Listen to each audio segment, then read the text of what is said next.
Say you're walking through the streets of this Chinese city. Spoiler alert, it's Macau. You might walk by a local shop and you hear the owner speak Portuguese to his son. Then you go down the street and outside an empty building, a businessman is discussing its purchase with a realtor in Mandarin. You spot a casino down the road. Since Macau is literally the world's gambling capital, with the gambling industry 7 times higher than Las Vegas. And you decide to go in, finding the host speak English to you. As you walk out, upset about your losses because there is no winning in gambling, you take a taxi to meet your friend for dinner, and the cab driver asks you how your day was, speaking Cantonese. You get to the restaurant for dinner, and on the table next to you, you hear a family speak a strange mix of Portuguese and Chinese. It's Patuá, a local creole language. Over the course of just a few hours, you were able to hear native people to this city speak 5 different languages. Now, if you live in a capital city of another country, maybe you don't find that so strange. I mean, where I live, you will probably hear people speak English, French, German, maybe the languages of India and Pakistan. But here, all those people moved from somewhere else and brought their language with them. In Macau, each of those 5 languages can very much be spoken by someone who is completely native to the city for generations in their family. So how does that happen? How does a city come to have 5 very different native languages at once? It has to do, of course, with its unique history, so let's find out about it.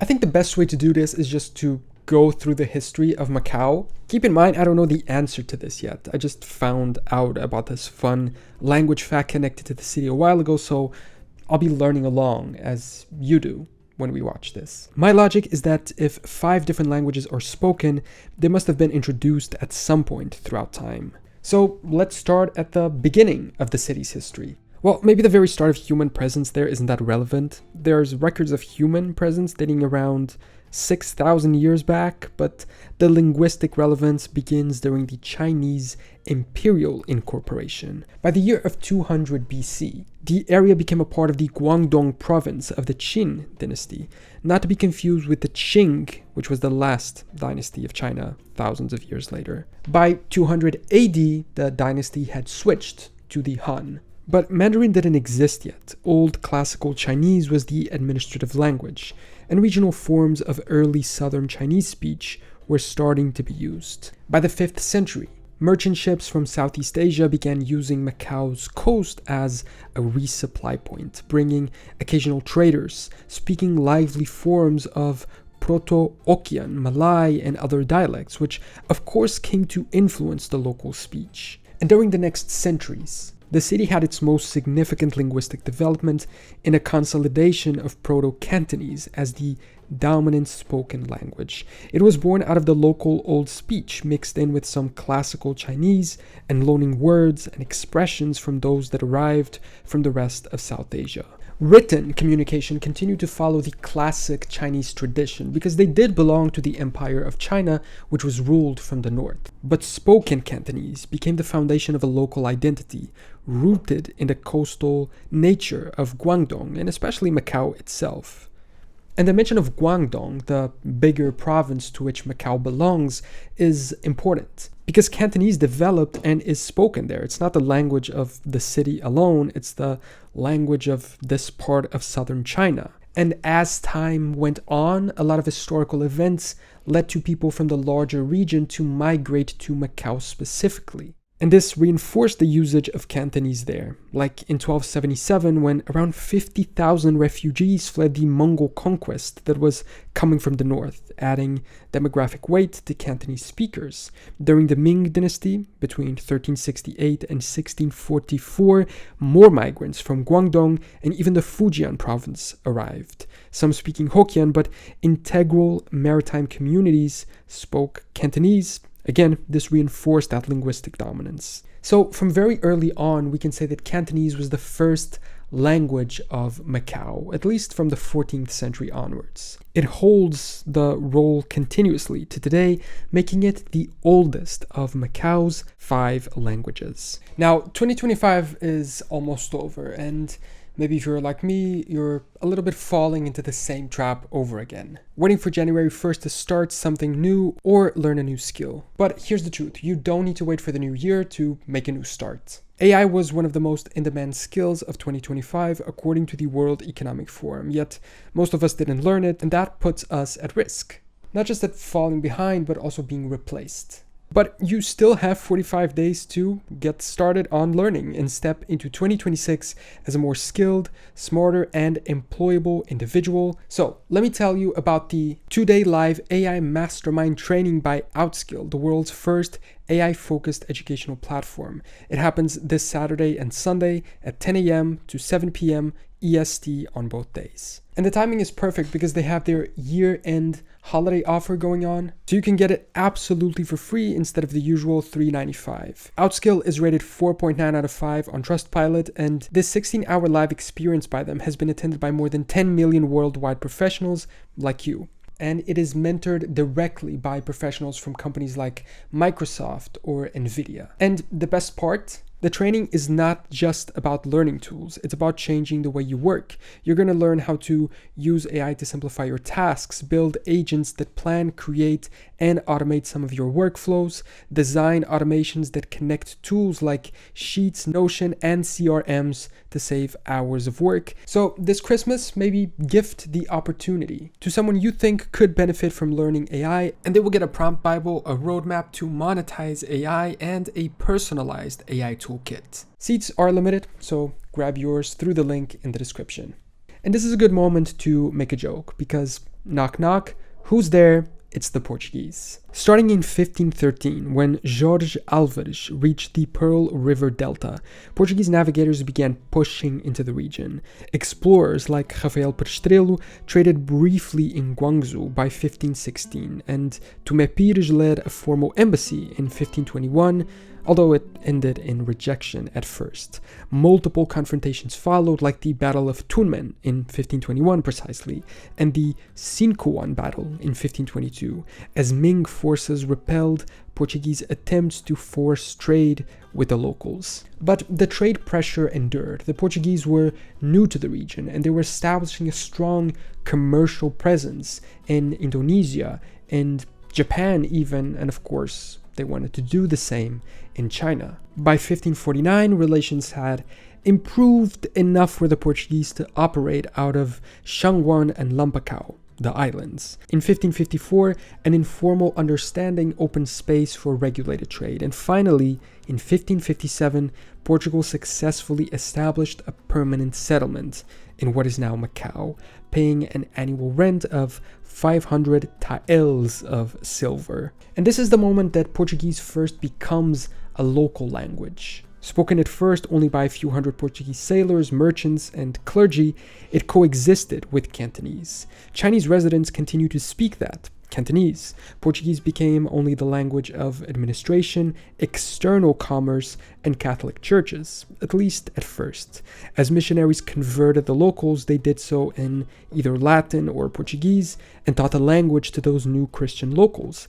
At the same time, the fact that the Portuguese ruled the city for almost 500 years mattered. Keep in mind that Portugal only returned Macau to China in 1999. That's over 4 centuries of Portuguese being the local administration language, and of Portuguese people migrating to live there.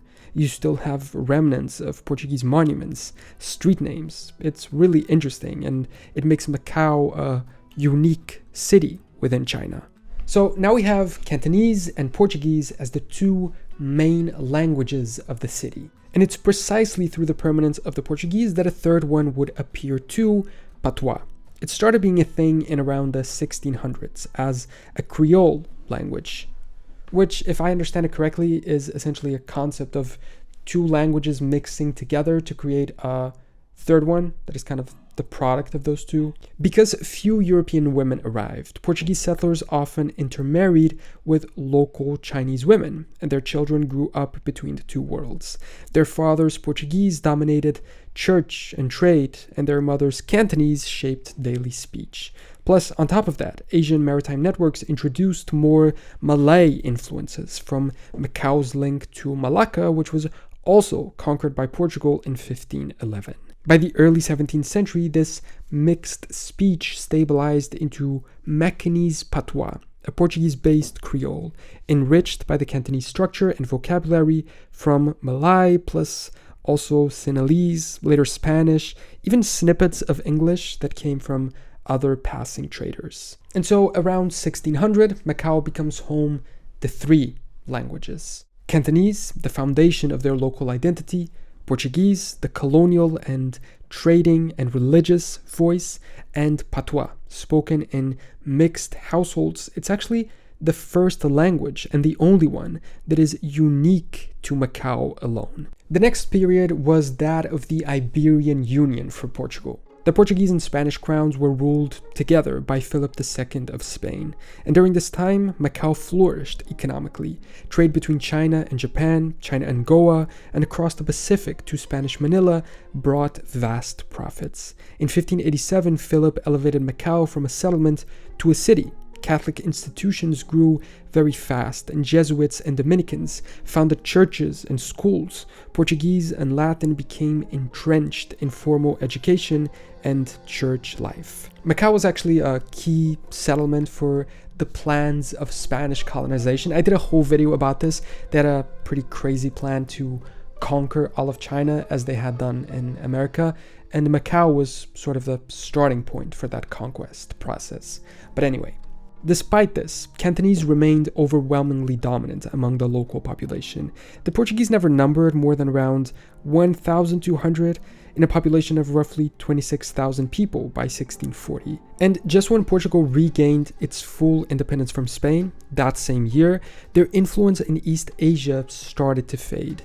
The Tokugawa shogunate sealed Japan off from foreign cultural influence in 1637, and this cut off one of Macau's crucial trade routes. The maritime monopoly deteriorated further after the Dutch captured Malacca in 1641 and the Chinese Emperor Kangxi's 1685 decree ending certain Portuguese trading privileges. It's also interesting to mention that from the 17th century onwards, traders from Britain, France, the Netherlands, even Denmark, Sweden, Russia, and the United States began frequenting Canton and sometimes Macau, though languages like French, Dutch, and English entered these commercial environments. Local multilingual life still revolved around Cantonese, Portuguese, and Patois, but English was lurking on the horizon, waiting for an opportunity. And so came the rise of Macau's neighbor city, Hong Kong, which, as you probably know, was also ruled by Europeans for centuries. The Treaty of Nanking from 1842 ceded Hong Kong to the British. Its deep-water port diverted major commercial traffic away from Macau. Now, increasing numbers of people traveled between the two cities, and English began to surface in Macau as the practical language of business and shipping, partly replacing Portuguese. 2 years later, in 1844, Portugal formally detached Macau from the state of India and recognized it as its own overseas province. But this wasn't recognized by Beijing. In 1846, Governor João Maria Ferreira do Amaral asserted Portuguese sovereignty more aggressively, stopping rent payments and taking control of Taipa. And this had a little bit of impact in the use of Portuguese, trying to stop the flooding of English into the city. But it wasn't successful in the long run. From the mid-19th century onward, English grew significantly, particularly through those trade links, port operations, and later in the casinos and tourism, and through Hong Kong-dominated economic networks. By the late 19th century, Macanese Patois also began declining in new generations as formal education and standard Portuguese gained prestige. Patois became associated with older speakers and informality. It would persist into the 20th century but slowly unravel. Today, while it exists, it is much less spoken, and some people say it's at a risk of disappearing. But still, English's influence kept expanding in these practical sectors. By the 1930s, when Macau began serving as a strategic aviation transit point, Pan Am actually began a seaplane service. In 1935, English took hold among transport and commercial operators too. Essentially, when the city started opening up to the rest of the world, they used English as the language to do so. While classical Chinese had initially been used in the administration of the city, it had been fully replaced by the other 4 languages by this point. Cantonese, above all, then Portuguese and Patuá, and now English. But Northern Chinese was coming back. During World War II, Portuguese neutrality allowed Macau to become a refugee shelter. Its population rocketed from around 200,000 to 700,000 within a few years. And among these refugees were people from the north and the center of China, which of course brought their language, Mandarin, into Macau with large numbers for the first time. When Hong Kong fell to the Japanese in 1941, Macau briefly thrived economically as a neutral port. Japanese pressure increased around 1943, but outright occupation never really happened.